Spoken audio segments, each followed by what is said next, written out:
Les vraies voix Sud Radio, 17h-20h, Philippe David. Taxe foncière, taxe immobilière, taxe professionnelle, taxe sur le personnel, taxe... Ah, ça rappelle des souvenirs, les inconnus. Pas que des souvenirs, hélas. Ah, parce que la taxe d'habitation, elle va faire mal en 2020. La taxe foncière, pardon, elle va faire mal, elle va faire très mal en 2022 avec une année d'augmentation record. Pourquoi? Parce que la règle a été changée. Les valeurs locatives cadastrales qui servent de base au calcul vont être revalorisées de 3,4% cette année, un record depuis 1989. Et depuis 2018, une nouvelle méthode s'applique.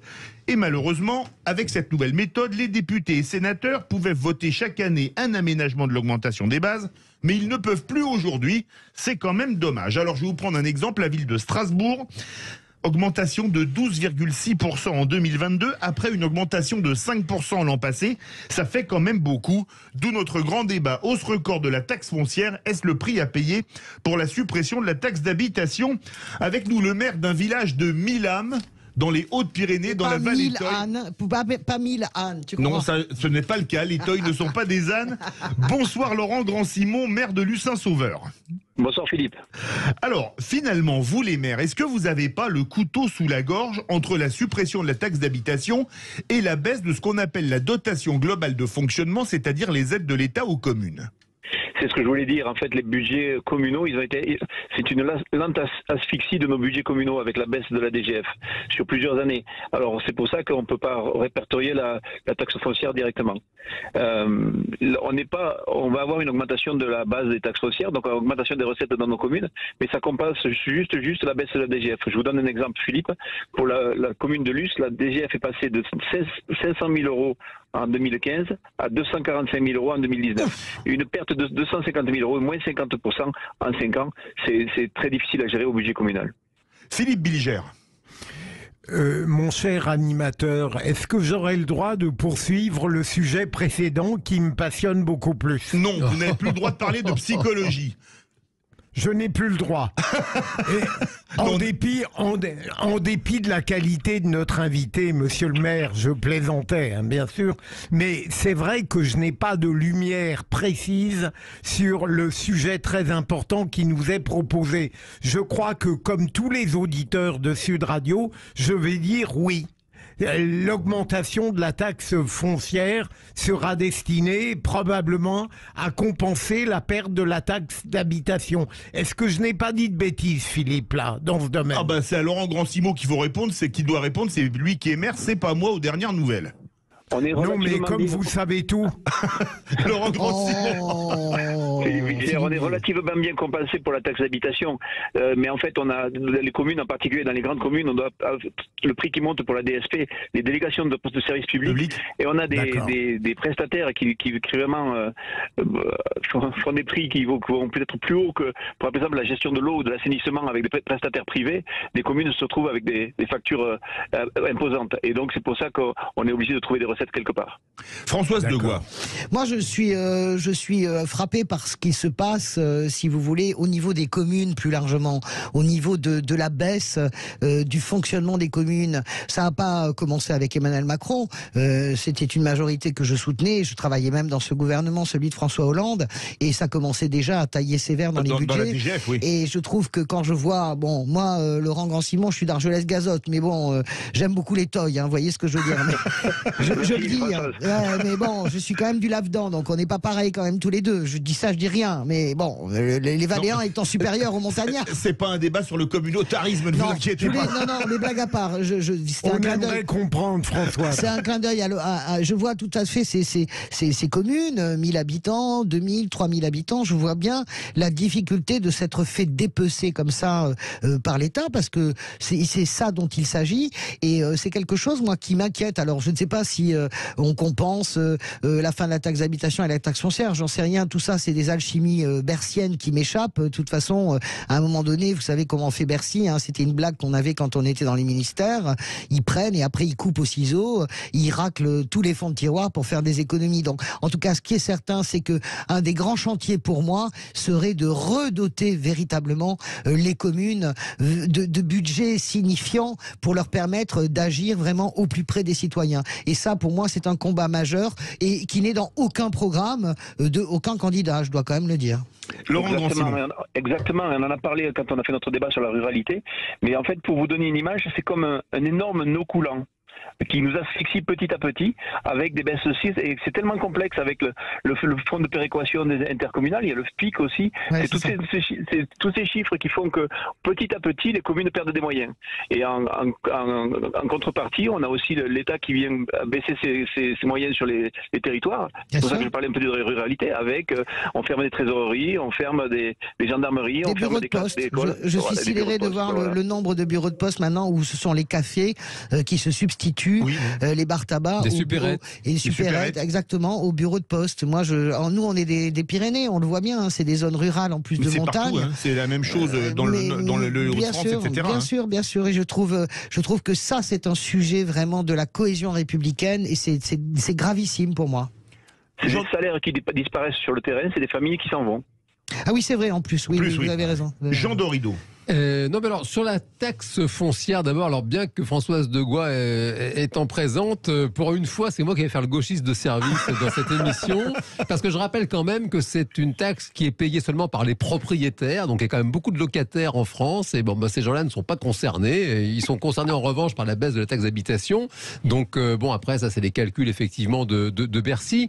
Maintenant, voilà, sur le budget des communes qui effectivement manque de plus en plus cruellement d'argent, j'aimerais avoir l'avis de monsieur le maire sur l'avenir de ces communes rurales. On sait que la France, c'est un désert de plus en plus. On a 80% de la population française qui vit dans des grandes métropoles. On a des villages comme ça qui disparaissent. Effectivement, une absence de plus en plus crasse des services publics, les bureaux de poste qui ferment, même le ramassage des ordures qui ferment. Il faut prendre sa bagnole, on voit le prix de l'essence. Il y a combien de patelins en France, et je le dis avec un profond respect, dans lesquels il faut prendre sa caisse pour aller mettre sa poubelle dans le seul endroit voilà, où il y a encore une collecte des ordures. Voilà.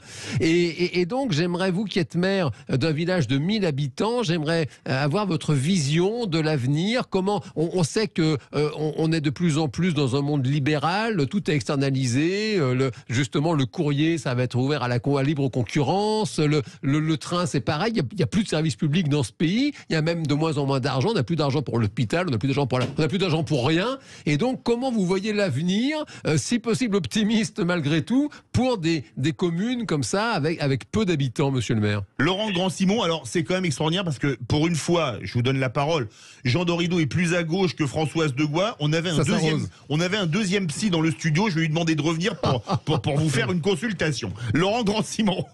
Mais justement, je voulais revenir sur la proposition de départ de qui paie la taxe foncière.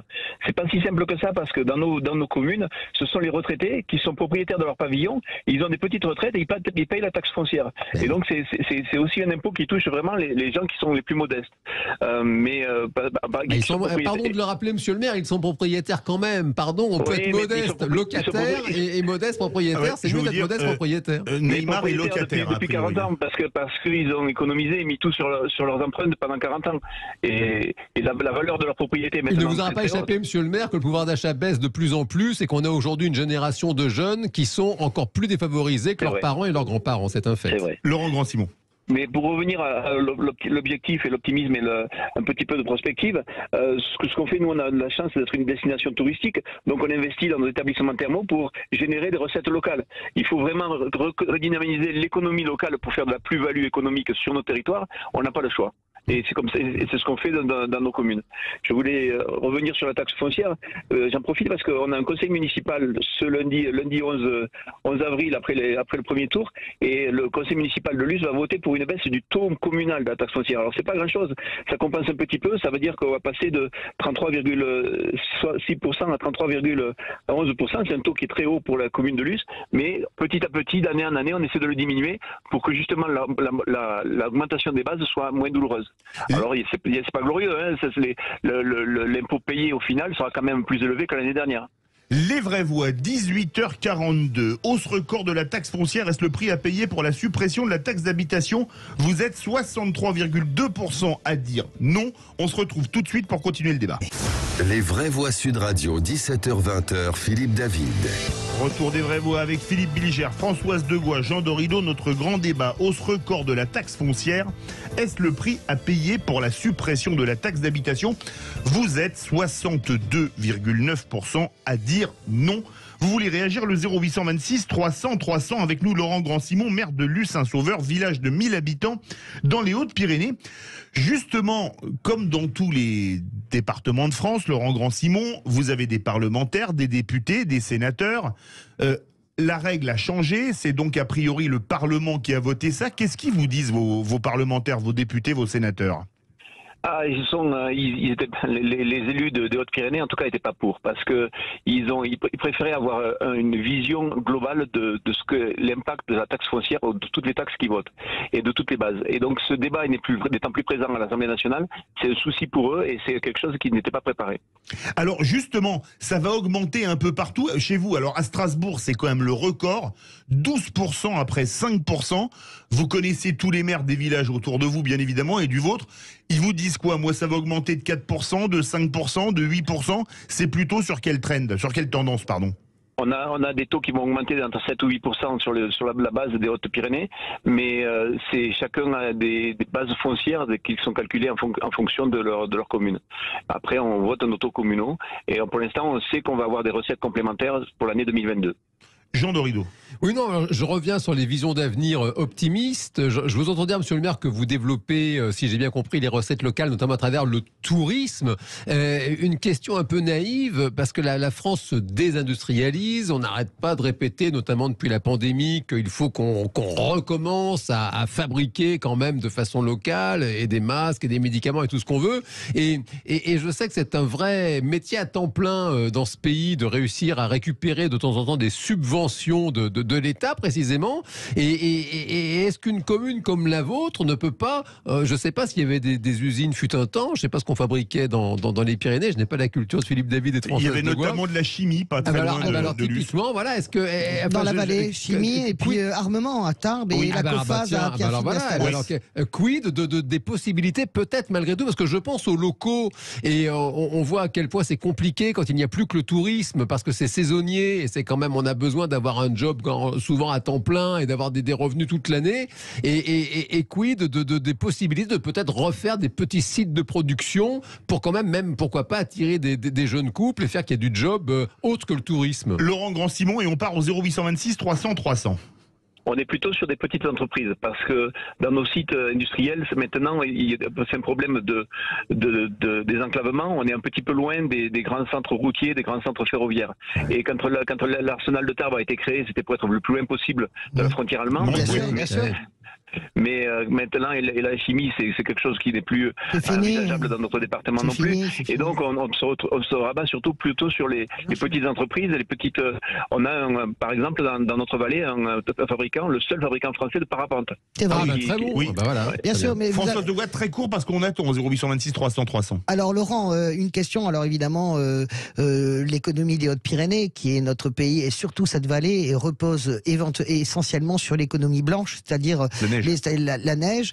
La question est, est-ce qu'il ne faut pas la modifier cette année? Ça a été une année exceptionnelle, ça allait très souvent à Cauterets, mais ça a été exceptionnel pour l'ensemble des stations pyrénéennes. Est-ce qu'il n'y a pas une limite à cette économie et comment vous réfléchissez pour la transformer? Laurent Grand-Simon, très court, parce qu'on part au 0826 300 300. On est à Cauterets, à Luce-Saint-Sauveur, on est déjà dans les 4 saisons depuis longtemps, depuis que les cures ont démarré. Et même notre chiffre d'affaires, quand on prend les socioprofessionnels de la vallée, font plus de chiffre d'affaires l'été que l'hiver. On fait 60% de notre chiffre d'affaires l'été que l'hiver. Donc on a besoin de l'hiver pour justement maintenir les populations, les familles, les salaires à l'hiver, mais on est bien conscient qu'il faut redévelopper l'été. On est dans le 65, on part dans le 66. Bonsoir, Mohamed de Perpignan. Bonsoir à vous, aux auditeurs, à vos invités. Oui, je trouve que cette taxe foncière est injuste. Quand vous voyez les gens, ils ont trimé toute leur vie pour construire une maison et puis ils arrivent à la retraite, ils ont des faibles retraites, ils ont du mal à entretenir leur maison et on leur fait payer une partie repose sur eux. Je trouve que c'est logique. Je crois qu'il y avait taxe à payer, c'est tout le monde. Je vois pas pourquoi les locataires ne paieraient pas leur part. Et je trouve que c'est un petit peu dommage qu'on ait supprimé la taxe d'habitation. Je crois que ça veut dire qu'on fait payer une partie des gens qui ont entremis toute leur vie. Souvent, ils ont, c'est le week-end, c'est le soir, ils arrivent, ils ont une maison, elle a 30 ans, 40 ans, donc il faut l'entretenir. Et là, ils sont pénalisés 2 fois. Leur maison leur coûte plus qu'un loyer. Et c'est dommage, je trouve que... Ouais. Vrai sujet, vraie remarque. Merci beaucoup Mohamed de Perpignan. Laurent Grand-Simon, moi je suis assez d'accord avec Mohamed parce que les locataires, il faut bien leur ramasser les ordures dont parlait notre ami Jean Dorido, etc. C'est quand même anormal que les propriétaires, c'est un peu les dindons de la farce. Oui, en particulier s'ils sont résidents dans leur propriété. C'est-à-dire que quand la propriété est la résidence principale, ça devient injuste. Après, il y a aussi des propriétaires de résidences secondaires il faudrait peut-être des taux de taxes foncières différents pour résidence principale ou résidence secondaire. Merci beaucoup Laurent Grand-Simon, maire de Luce-Saint-Sauveur. Verdict sur Twitter. Hausse record de la taxe foncière, est-ce le prix à payer pour la suppression de la taxe d'habitation? Vous êtes 62,6% à dire non.